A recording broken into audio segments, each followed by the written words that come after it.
Miles Comics plate may contain copyrighted material under fair use. Batman and Joker, created by Bob Kane and Bill Finger, property of DC Comics. Hey, y'all. I'm back after a short vacation. Wanted to kick off the latest installment of 404 Batman Not Found, a retrospective 33 years of The Dark Knight. Today, I'm going to primarily be looking at The Killing Joke, which re-established the Joker's origin in post-crisis continuity and also served as a kind of new story that took Batman and Barbara Gordon and Jim Gordon in a new direction for the next generation of Batman fans shortly after the Crisis on Infinite Earths, a couple years. Anyway, I wanted to have one of the earlier Detective Comics issues that dealt with the Joker's origin story on hand, but I simply could not find it in any of my books. I know I had it. I believe there was a story called The Man Behind the Red Hood, and kind of told the classic Joker origin story. And Killing Joke kind of just retells the same story, but, sets it on a backdrop of Alan Moore telling this beautiful tale of what it's like to go crazy and the Joker's psychosis and how he tries to, well, let's just go ahead and get into it. Basically, the point of Joker's big evil plan here is to get inside Jim Gordon's head and make him crazy. Okay, so we start off, Batman is spilling his guts to the Joker, saying, hey, look, I never wanted to kill you.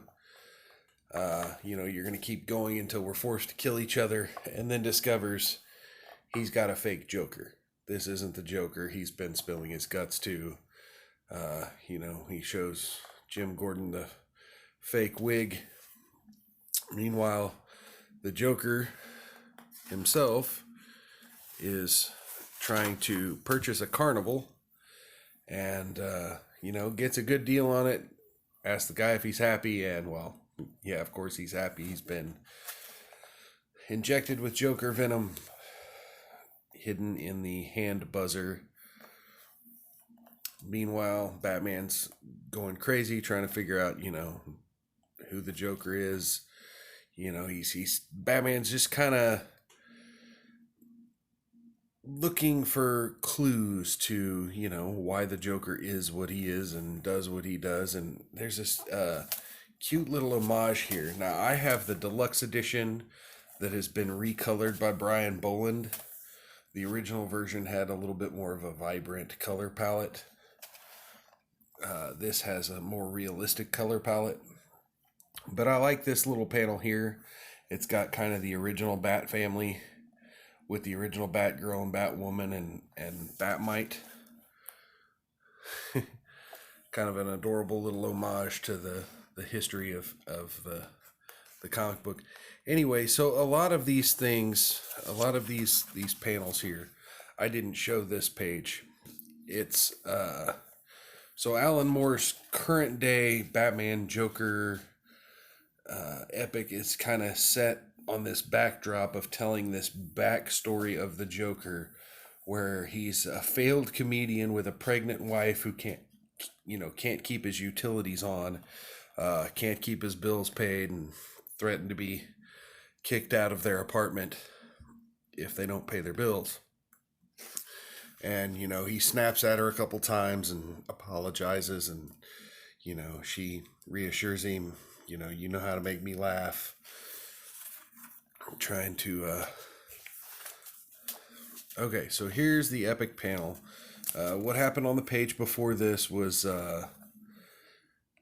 Barbara Gordon and Jim Gordon sitting around having a conversation about Jim Gordon's scrapbook, and Jim Gordon's putting a new article in the scrapbook about how the Joker has once again escaped. There's a knock on the door. Barbara answers it, and there's the Joker in the classic Hawaiian shirt and top hat, and just blows her away. So this page is comics history, because even though this wasn't in the main Batman Detective Comics continuity run, this was created as an original graphic novel by Alan Moore. This became continuity right here. The Barbara Gordon becoming paralyzed at the bullet of the Joker became continuity, and it became a very important hinge point in DC Comics. And so you have Jim Gordon trying to fight back, the Joker making jokes about how Barbara was a librarian, so he's talking about her like she's a book, making jokes about the spine is damaged. Ha ha. Really crazy. Gotta love it. This is great work by Alan Moore. It's a little dark and gory. Once again, we go into his backstory. You know, he's got gangsters trying to recruit him as the Red Hood to rob a playing card factory that's next door to the chemical factory he used to work at. But they got to go through the chemical factory, I guess, to get to the playing card factory. Kind of a weird thing. All right, I'm going to try to skip a little bit of this. This is basically Batman discovers Barbara's hurt, and they discover that there were naked pictures taken of her, and that Jim's been kidnapped. There's a ongoing scene here of I do want to get a shot of this. This is Joker on his throne up on top of baby dolls. This is kind of the climax of this sequence where well, here, I'll show the panel before.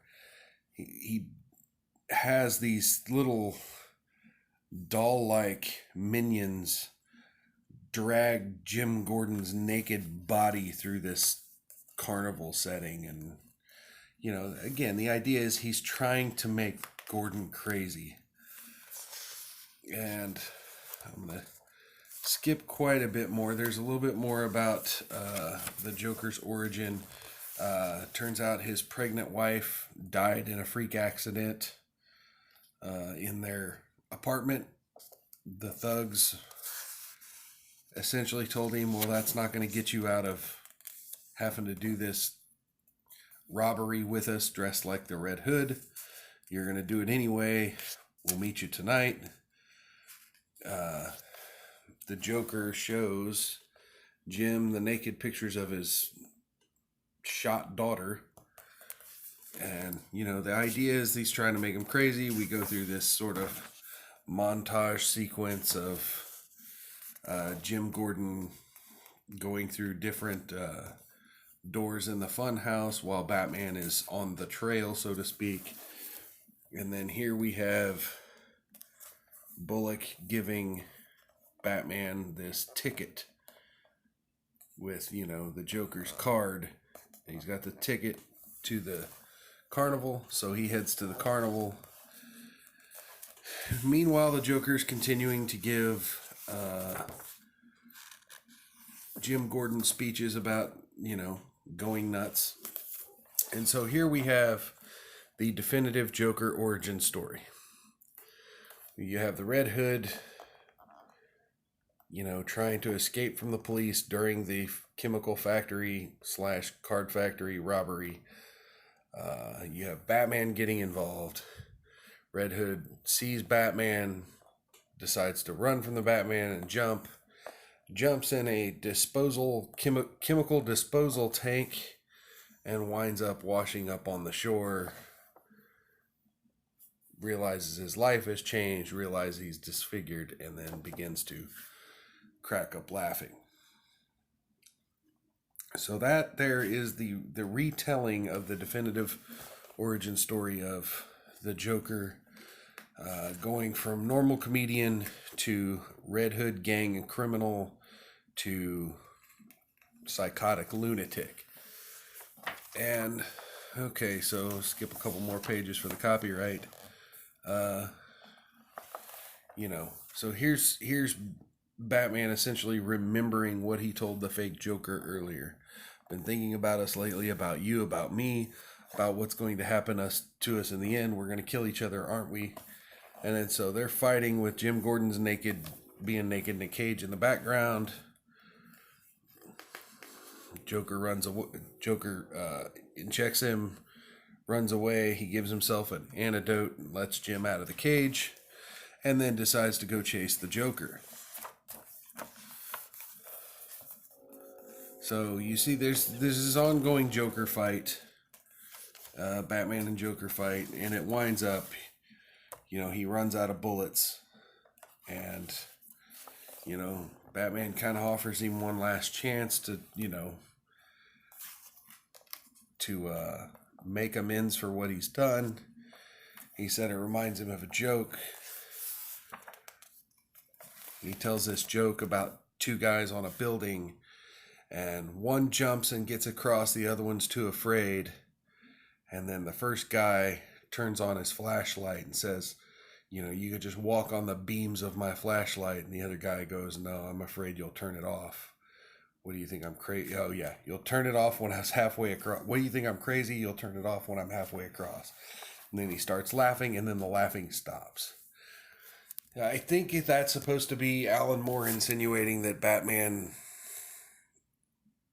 had either killed or incapacitated the Joker. I think the insinuation was that he was supposed to have killed him. And that's kind of been an ongoing controversy, little debate in the comic book community. But, and in this deluxe edition, Brian Boland even kind of jokes about it.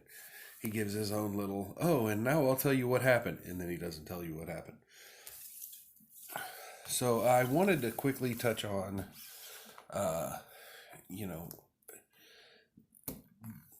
Batman New 52 kind of recreated a new Red Hood origin where the man who would eventually become the Joker starts off as your average criminal and then becomes the Red Hood, calls himself Red Hood 1, and then hires a bunch of, average street thugs to be other Red Hoods.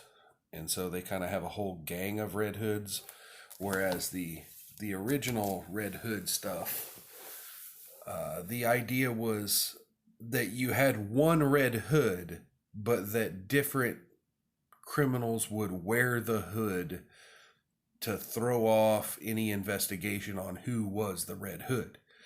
So you didn't have a whole gang, you just had one costume that different people wore.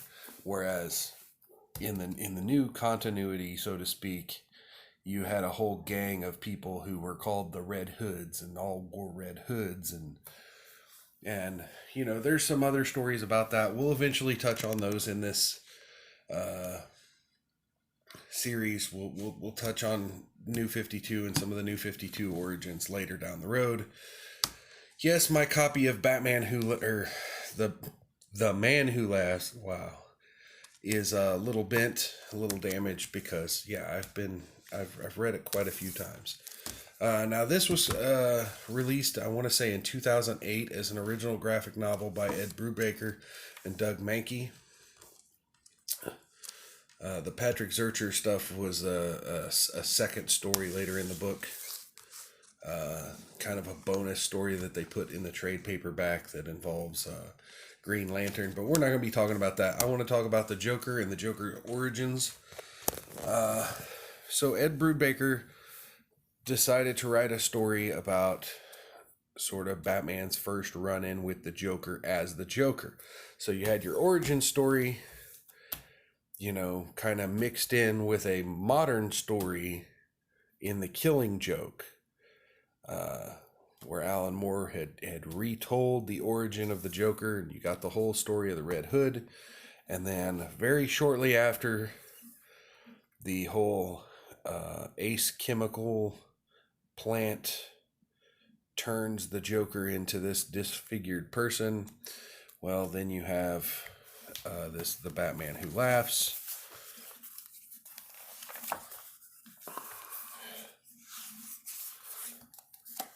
Okay, so it starts off, they're finding, the cops find these disfigured,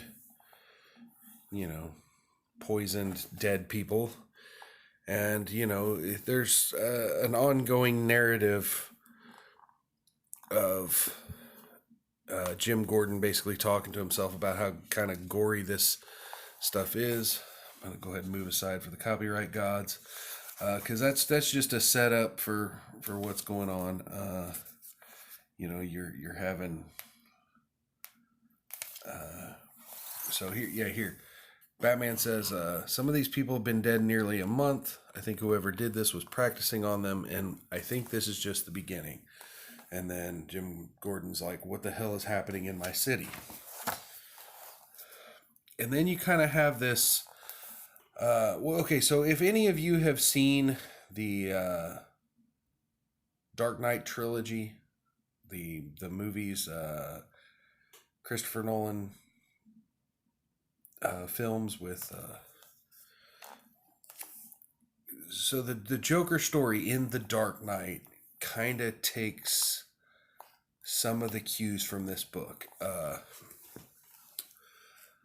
This story is essentially just your average, the Joker or generic villain tries to poison the city by putting chemicals in the water supply, which was actually the Scarecrow plot from the first of the Dark Knight trilogy, Batman Begins. But this is the Joker's eventual plot here. But what that movie takes from this book is this ongoing plot of the Joker has a list of influential politicians and people who are going to die at a certain point of time. And decides to release the information on television. It's just kind of your average story. I really don't want to get into the whole details of this book, but it is a very good story about Batman learning who the Joker is and why, and getting the psychosis. And I'm just kind of going to flip through to show you some of the artwork. The Joker releases guys from an insane asylum and makes them his henchmen. It's like I said, it's kind of your definitive Joker's first heist, kind of first connection to Batman. Eventually he puts Bruce Wayne on the list of influential people who need to die. Batman figures out that he's got all these subway and sewer plans and water viaduct plans, and Bruce Wayne essentially injects himself with the Joker venom to kind of shake the police from protecting him from the Joker, because there's been this high profile story that the Joker is now targeting Bruce Wayne. So in order to get away and become Batman, he decides he's going to, play dead. And Joker's men actually attack him on his way out in a ambulance. And, Alfred lets him know, we're under attack. He gets the cure, lets him know he's under attack, and then he goes back to work. And eventually he finds the Joker. They have their little usual war of words, and he lets the Joker know, you kind of spilled your whole plan. And again, it's I don't like to give you the whole story here. But it's a very good story. It's set very early in Batman's career. There's a lot of homages to the Red Hood. They kind of mention the Red Hood origin in this. They mention some other things about the origins of the Joker in The Man Who Laughs. It's a wonderful comic. The Killing Joke is an instant classic. It's Alan Moore. I'm going to give it 8 out of 10. The only reason I'm not giving it 10 out of 10 is, it's almost like it's so twisted and sick that it can't be as fun as it's trying to be. So I'm going to give it an 8 out of 10. Give Man Who Laughs a 7 out of 10, only because, it's your Joker of the Week story.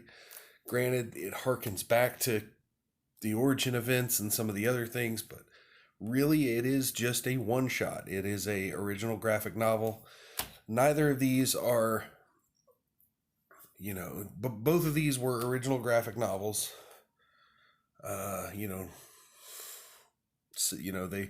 They both kind of wound up in continuity to some degree, just because of the classic status and the good writing of these two. But again, I give Batman Who Laughs 7 out of 10. Killing Joke, yeah, they are comics that any Batman fan should have on their shelf. Other than that, this is kind of where the Joker gets reestablished as one of the important characters in the Batman mythos after Crisis on Infinite Earths. And we kind of end the story of Batgirl with the paralyzing of Barbara Gordon. My apologies for the noises there. But moving forward, I have a lot of other stories I want to tackle in this. I want to kind of show you some of the Jeff Loeb and Tim Sale stories from early in Batman's career that were written much later in continuity, so to speak. Again, they're kind of up in the air how much they're involved in the continuity, but needless to say, they were instant classics as well. These are instant classics. I'm trying to show you the most important comics in the last 33 years of Batman's history.